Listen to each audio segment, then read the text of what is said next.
Shadows of yesterday. Gabriel Reyes stepped into the foyer of his coastal mansion, the salt-laden breeze following him through the open door. After 6 months overseeing a project in Singapore, the familiar scent of pine and ocean should have been welcoming. Instead, he felt the emptiness echo through the high ceilings and polished marble. "Mr. Reyes, welcome home." His house manager, Davis, appeared with practiced efficiency. "I trust your flight was comfortable?" "As comfortable as 18 hours in the air can be," Gabriel replied, loosening his tie. "Any urgent matters?" "Your assistant hired the interior designer you approved before leaving. She's currently finalizing concepts for the East Wing renovation." Gabriel nodded absently, his mind already drifting toward a hot shower and the stack of contracts awaiting review. "I'll meet with her tomorrow." "She's actually in the sunroom now if you'd prefer to introduce yourself." Something in Davis's tone made Gabriel pause. "Is there a problem?" "Not at all, sir. Just thought you might want to—" "Fine, I'll stop by briefly." Gabriel made his way through the winding corridors of the home he'd designed himself, a modern masterpiece of glass and stone perched on Monterey's cliffs. For all its architectural brilliance, it had never quite felt like home. He heard her before he saw her, a soft humming that stirred something forgotten in his memory.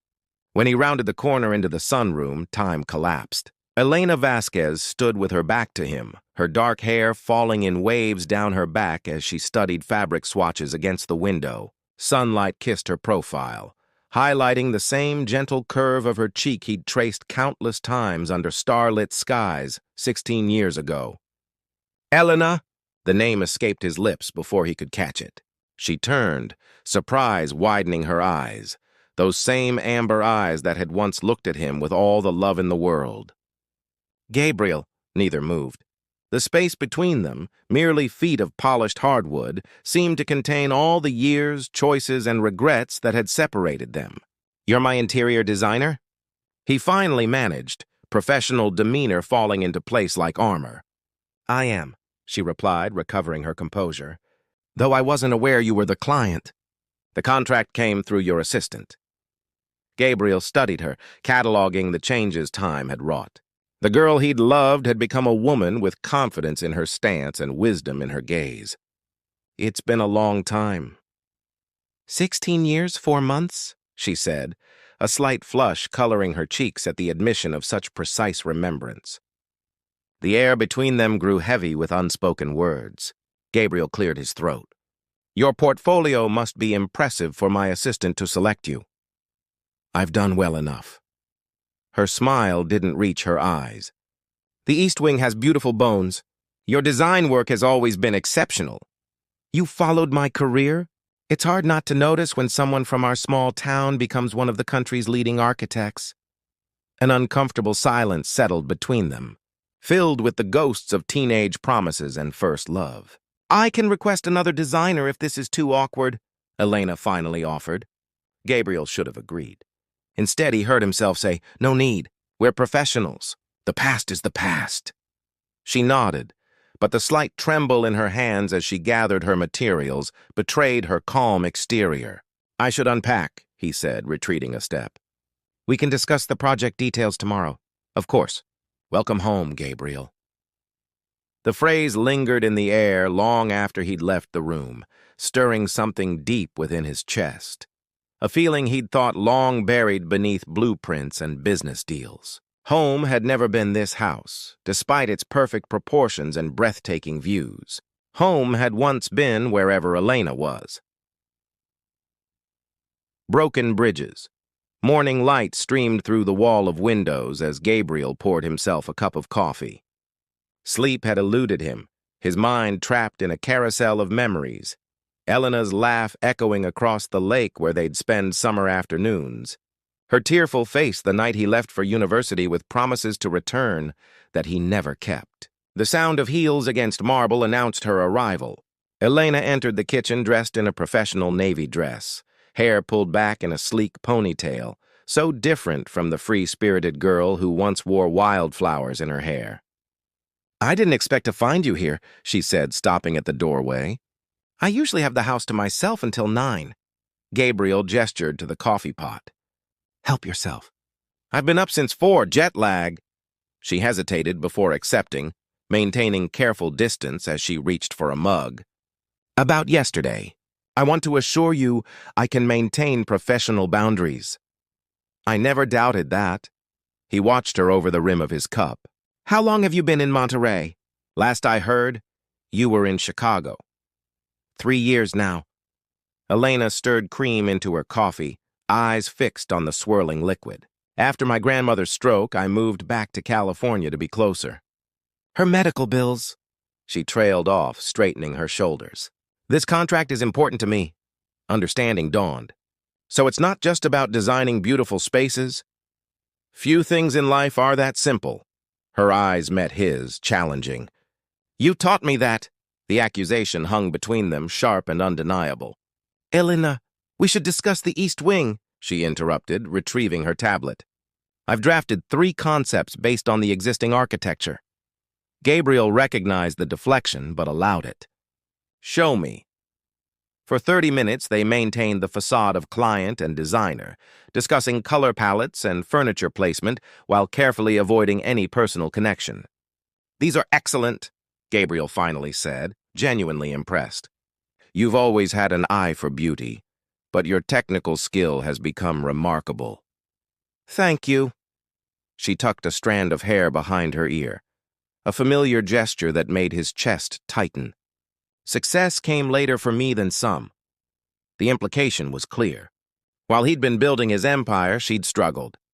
I heard you were engaged, he said suddenly. To a professor? Elena's fingers stilled on her tablet.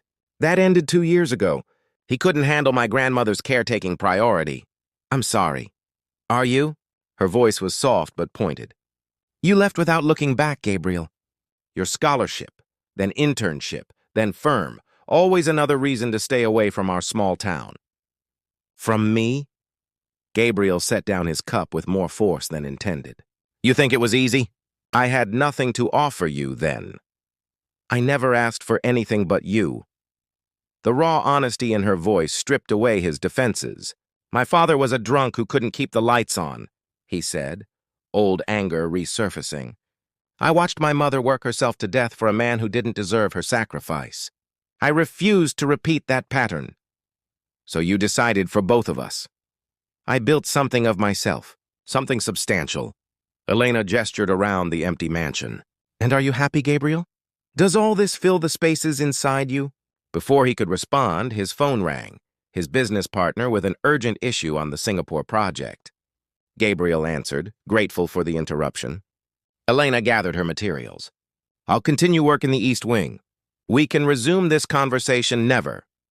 As she walked away, Gabriel felt the weight of choices made by a younger, more frightened version of himself.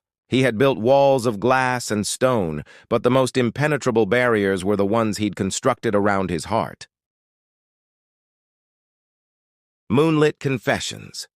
The storm hit Monterey with unexpected ferocity. Rain lashed against the windows as Gabriel paced the living room, watching lightning illuminate the churning ocean below. He'd sent Davis and the housekeeping staff home hours ago, not wanting them to risk the treacherous coastal road. The sudden darkness was his only warning before the power failed completely. Elena, he called out, concerned she might still be working in the East Wing. In here. Her voice came from the kitchen. He found her by the light of her phone, rummaging through drawers. Looking for these? Gabriel held up an emergency lantern, its soft glow creating a halo around them in the darkness. Always prepared, she said with a ghost of a smile. Occupational hazard. An architect considers all contingencies. He lit several candles arranged on the counter. The generator should kick in for essential systems, but the main power might be out for hours. Elena nodded, the candlelight softening her features, erasing the years between them. I should go. In this weather? That's madness. Gabriel moved to the window, pulling back the curtain to reveal sheets of driving rain. The coastal road will be flooded by now. As if confirming his assessment, thunder cracked overhead, rattling the windows. Elena hugged her arms around herself. I suppose you're right, she conceded. An awkward silence fell between them, broken only by the storm's percussion. Wine! Gabriel offered, reaching for a bottle. If we're stranded, we might as well be comfortable. Elena hesitated before nodding. Just one glass. They settled in the living room, a safe distance apart on the oversized sectional. The fireplace, thankfully gas-powered, casting dancing shadows across the walls. To unexpected reunions, Gabriel said, raising his glass. Elena's laugh held little humor. Is that what we're calling this?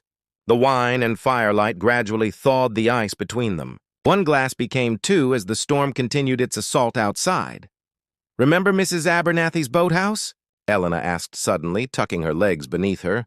During that summer thunderstorm? Gabriel smiled at the memory. We were supposed to be returning her rowboat. Instead, we got trapped for 3 hours.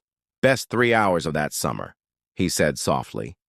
Their eyes met across the space between them, years of hurt momentarily suspended. I used to imagine our future, Elena admitted, her finger tracing the rim of her glass. A little house near the lake, you designing buildings, me making them beautiful inside. Gabriel swallowed hard. I imagined it too. Then why?